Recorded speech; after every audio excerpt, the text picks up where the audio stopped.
দর্শক, বাচ্চারা প্রতিদিন একই রকমের খাবার খেতে চায় না। তাই প্রয়োজন বাচ্চাদের খাবারে ভিন্নতা আনা। ভিন্নতা আনলে বাচ্চারা যেমন মজা করে খাবে, তেমনি ভিন্ন ভিন্ন খাবার থেকে বাচ্চারা ভিন্ন ভিন্ন পুষ্টিও পাবে। সেই সাথে বাচ্চারা যদি খাবারটি মজা করে পেট ভরে খায়, তাহলে কিন্তু বাচ্চাদের দ্রুত ওজনটাও বৃদ্ধি পাবে। আসসালামু আলাইকুম প্রিয় দর্শক, আজকের পর্বে থাকছে বাচ্চাদের জন্য খুবই পুষ্টিকর, স্বাস্থ্যকর ও মজাদার সকাল ও রাতের খাবার রেসিপি। এই খাবার দুটি তৈরি করে 8 মাস থেকে 4 বছর বয়সী বাচ্চাদেরকে অনায়াসে খাওয়াতে পারবেন এবং বাচ্চারা অল্প খাবারে বেশি পুষ্টি পাবে। তো এখানে আর কথা না বাড়িয়ে চলে যাচ্ছি মূল পর্বে। সরাসরি চলে আসলাম চুলায় একটা প্যান দিয়ে তার মধ্যে দিয়ে দিচ্ছি 1.5 কাপ পরিমাণে লিকুইড গরুর দুধ। দর্শক, যে সকল বাচ্চাদের খাদ্য তালিকায় এখন পর্যন্ত গরুর দুধ যুক্ত করেন নাই, বিশেষ করে 1 বছরের নিচের বাচ্চাদের ক্ষেত্রে, তো তাদের ক্ষেত্রে এখানে গরুর দুধের পরিবর্তে নর্মাল বিশুদ্ধ খাবার পানিটা ব্যবহার করবেন। এবার এর মধ্যে দিয়ে দিচ্ছি সাবুদানাগুলোকে নর্মাল পানি দিয়ে 2 থেকে 3 বার ভালো করে ধুয়ে নিয়েছি। তারপরে কিছুটা পরিমাণ পানি দিয়ে সাবুদানাগুলোকে 30 মিনিটের জন্য ভিজিয়ে রেখে দিয়েছিলাম। এবার এর মধ্যে দিয়ে দিচ্ছি এইটুকু পরিমাণে ওটস। আমি এখানে রোলড ওটস ব্যবহার করেছি। আপনারা আপনাদের বাচ্চাদেরকে যে ওটস খাইয়ে অভ্যস্ত সেটাই এখানে নিয়ে নেবেন। স্বাদের জন্য 1 চিমটি লবণ দিয়ে দিলাম এবং সুন্দর একটা ফ্লেভারের জন্য 2টি এলাচ দিয়ে দিলাম। বাচ্চার বয়স যদি 1 বছরের নিচে হয়, তাহলে এখানে লবণটা স্কিপ করে যাবেন।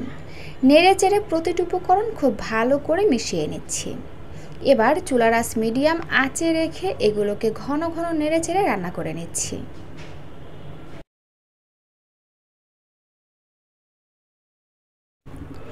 আর এই তো 6 থেকে 7 মিনিটের মতন রান্না করে নিয়েছি। আর এরই মধ্যে সাবুদানা ওটস খুব ভালো করে সিদ্ধ হয়ে গেছে এবং দুধ শুকিয়ে এর ঘনত্বটা এরকমের অবস্থায় চলে এসেছে। এই পর্যায়ে খাবারটি আরও বেশি ক্যালোরি বহুল, পুষ্টিকর করার জন্য দিয়ে দেব এইটুকু পরিমাণে ঘি। কারণ ঘিতে রয়েছে স্বাস্থ্যকর ফ্যাট এবং ক্যালোরি, যেটা বাচ্চাদের ওজন বাড়ানোর পাশাপাশি স্মৃতিশক্তি বাড়াতে সহায়তা করে এবং খাবার ক্যালোরি বহুল করে। তারপরে দিয়ে দিচ্ছি এখানে একটি কলার অর্ধেকটা ম্যাশ করে। এখানে আপনারা চাইলে কিন্তু এই ম্যাশ করা কলা স্কিপ করে যেতে পারেন, তবে দিলে হয় কি, খাবারটি অনেক বেশি ক্যালোরি বহুল, পুষ্টিকর ও মজাদার হয়। আর এখানে যেহেতু আমরা কোনো চিনি ব্যবহার করি নাই, তাই খাবারটি ন্যাচারালভাবে মিষ্টি হয়ে যাবে কলা ব্যবহার করতে। আর পুষ্টিবিদরা কিন্তু বলেন যে বাচ্চারা যেহেতু বড়দের মতন প্লেট ভরে বা বাটি ভরে খাবার খেতে পারে না, কিন্তু তাদের পুষ্টির চাহিদা অ্যাডাল্ট মানুষের থেকে বেশি থাকে, তাই তাদের খাবারগুলো এমনভাবে তৈরি করতে হবে যেখান থেকে বাচ্চারা অল্প খাবারে বেশি পুষ্টি পায়। যেমন এই খাবারটি, এই একটি খাবার থেকে কিন্তু বাচ্চারা কয়েকটি খাবারের পুষ্টিগুণ একসাথে পেয়ে যাবে, যার ফলে বাচ্চাদের দ্রুত ওজন বাড়াতে সহায়তা করবে, স্মৃতিশক্তি বাড়াবে এবং উচ্চতা বাড়াবে। তো এই তো তৈরি হয়ে গেল বাচ্চাদের জন্য খুবই পুষ্টিকর, স্বাস্থ্যকর ও মজাদার একটি খাবার রেসিপি। সরাসরি চলে আসলাম চুলায় একটা প্যান দিয়ে এইটুকু পরিমাণে ঘি দিয়ে দিলাম। এখানে ঘিয়ের পরিবর্তে বাটারও দেওয়া যাবে। বাচ্চাদের খাবারে ঘি, বাটার ব্যবহার করা ভালো, কারণ এতে স্বাস্থ্যকর ফ্যাট এবং ক্যালোরি থাকে, যেটা বাচ্চাদের ওজন বাড়ানোর পাশাপাশি স্মৃতিশক্তি বাড়াতে সহায়তা করে। ঘি গলে আসার পরে আমি এর মধ্যে দিয়ে দিলাম কিছুটা পরিমাণে গ্রেট করা গাজরটা বাচ্চাদের খাবার ন্যাচারাল উপায়ে কালারফুল করবে, আর কালারফুল খাবার কিন্তু বাচ্চারা খেতে বেশ পছন্দ করে। এছাড়া গাজরের মধ্যে বিভিন্ন রকমের পুষ্টি উপাদান রয়েছে, যেটা বাচ্চাদের শরীরে বিভিন্ন রকমের পুষ্টির চাহিদা পূরণ করবে। পাশাপাশি বাচ্চাদের কিন্তু কোষ্ঠকাঠিন্য থাকলে সেটাও দূর করতে সহায়তা করবে এই গাজরে। তো যাই হোক, ঘিয়ের সঙ্গে গাজরগুলোকে বেশ ভালো করে ভেজে নিয়েছি। এখন কাঁচা গন্ধটাও চলে গেছে, কিছুটা পানিও শুকিয়ে আসছে।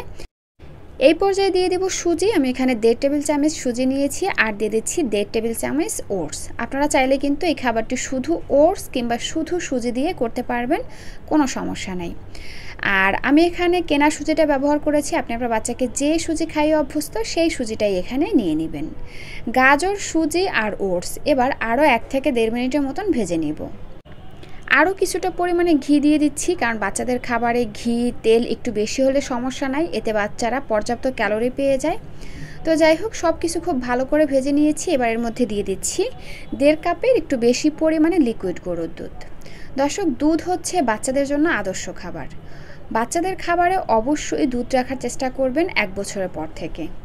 আর যে সকল বাচ্চাদেরকে দুধ খাওয়ান না, তাদের ক্ষেত্রে এই খাবারটি দুধের পরিবর্তে নর্মাল বিশুদ্ধ খাবার পানি দিয়ে রান্না করবেন। স্বাদ অনুযায়ী লবণ দিয়ে নেড়ে চেড়ে প্রতিটি উপকরণ ভালো করে মিশিয়ে নিয়ে একটা ঢাকনা দিয়ে ঢেকে এগুলোকে নেড়ে চেড়ে রান্না করে নিচ্ছি। কিছুক্ষণ পর পর ঢাকনাটা তুলে একটু নেড়েচেড়ে দিবেন, এতে করে সুজিটা নিচে লেগে যাবে না। তো যাই হোক, আমার এখানে কিন্তু সুজি এবং ওটস সব কিছু খুব ভালোভাবে সিদ্ধ হয়ে গেছে এবং এরকমের ঘনত্বে চলে এসেছে। এই পর্যায়ে খাবারটি আরও বেশি পুষ্টিকর, ক্যালোরিবহুল এবং ন্যাচারাল উপায়ে মিষ্টি করার জন্য দিয়ে দিচ্ছি 4টে খেজুর। খেজুর 4টাকে ভালো করে ধুয়ে খেজুরের মধ্যে থাকা বিচিটা ফেলে দিচ্ছি আর ভালো করে চেক করে নিচ্ছি কোনো পোকামাকড় আছে কি না। তবে দর্শক, এই অবস্থায় কিন্তু চুলাটা অফ করে দিবেন। জাস্ট খাবারের যে গরমটা রয়েছে সেই গরমেই কিন্তু খেজুরটা নরম হয়ে আসবে, অর্থাৎ সিদ্ধ হয়ে আসবে। খেজুর কিন্তু চুলায় দিয়ে জাল করবেন না, তাহলে পুষ্টিগুণ নষ্ট হয়ে যাবে। তো আমি খাবারটি আরও একটু লিকুইড করার জন্য দিয়ে দিলাম গরুর দুধ। আপনারা চাইলে কিন্তু এখানে পানিও ব্যবহার করতে পারেন। তো ঢাকনা দিয়ে ঢেকে আমি এটাকে 1 থেকে 1.5 মিনিটের জন্য রেখে দিচ্ছি। 1.5 মিনিট পরে ফিরে আসলাম আর এরই মধ্যে কিন্তু খেজুরটা একদম নরম হয়ে গেছে। এখন জাস্ট চামিচ, খুন্তি যেটা দিয়ে আপনি নাড়াচাড়া করবেন, জাস্ট সেটা দিয়ে এভাবে চেপে চেপে খেজুরটাকে একটু ম্যাশ করে দিবেন। আর এই তো ম্যাশ করে নিলেই কিন্তু বাচ্চাদেরকে খাওয়ানোর জন্য একদম রেডি হয়ে যাবে। পর্যাপ্ত পরিমাণে পুষ্টিকর ও ক্যালোরিবহুল একটি খাবার। বাচ্চারা পর্যাপ্ত পুষ্টিও পাবে, সেই সাথে বাচ্চাদের দ্রুত ওজন বাড়বে, মেধা বিকাশে সহায়তা করবে এবং সারাদিন কিন্তু বাচ্চারা অ্যাক্টিভ থাকবে। তো আমি এরকমের ঘনত্বে চুলা থেকে নামিয়ে নিচ্ছি। আপনারা আপনাদের বাচ্চাদেরকে যেমন লিকুইড রেখে খাইয়ে অভ্যস্ত সেভাবেই চুলা থেকে নামিয়ে নেবেন। আর এই তো তৈরি হয়ে গেল বাচ্চাদের জন্য খুবই পুষ্টিকর একটি খাবার। 8 মাস থেকে যে কোনো বয়সী বাচ্চাদেরকে এই খাবারটি তৈরি করে খাওয়াতে পারবেন। শুধু যে সকল বাচ্চাদের খাবারে গরুর দুধ ব্যবহার করেন না, তাদের ক্ষেত্রে এখানে গরুর দুধের পরিবর্তে নর্মাল বিশুদ্ধ খাবার পানি দিয়ে খাবারটি রান্না করবেন। তো দর্শক, এই ছিল আমার আজকের আয়োজন। ভিডিওটি ভালো লাগলে প্লিজ একটি লাইক দিবেন, যাওয়ার আগে সুন্দর একটা কমেন্ট করে যাবেন এবং চ্যানেলটি সাবস্ক্রাইব করে বন্ধু হয়ে পাশে থাকবেন। আল্লাহ হাফেজ।